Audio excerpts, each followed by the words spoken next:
Friends, তোমরা সবাই কেমন আছো? তোমাদের ভালোবাসায় আমি ভালো আছি, আর আশা করি তোমরাও ভালো আছো। চলো, শুভ দুপুর জানাই সবাইকে। আর তোমাদের কি লাঞ্চ করা হয়ে গেছে সেটা জানিও।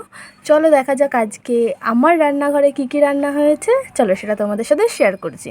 এই যে প্রথমেই দেখাই, এক হাঁড়ি ভাত আছে এখানে, ধোয়া উঠছে। আর তারপরে দেখি আর কি কি আছে। এই যে তোমার এখানে একটুখানি মাছের তেল আছে, আর এখানে তোমার আলু দিয়ে পুঁই মিচারি দিয়ে আর কি ভাজা যেটা বলে।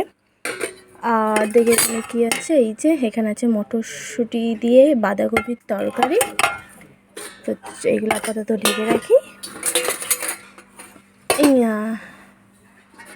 আর এখানে দেখি, এই দেখো এখানে আছে কিসের চাটনি, এটা টমেটোর চাটনি। তো এই বছর আমি আজকে প্রথমেই রান্না করলাম টমেটোর চাটনি, কারণ আমাদের বাড়িতে টমেটোর চাটনিটা খুব একটা হয় না, আমের চাটনিটাই বেশি হয়। তো আজকে একটু ইচ্ছা হলো তাই করলাম। আর এইদিকে দেখি কি আছে, আর এই যে এইদিকে আছে তোমার বেগুন দিয়ে, পুরো ইয়ে হয়ে গেছে ঝোলটা, বেগুন দিয়ে বড়ি দিয়ে আলু দিয়ে বাটা মাছ দিয়ে ঝোল। তো আজকের রান্নাগুলো কেমন লাগলো তোমরা জানিও।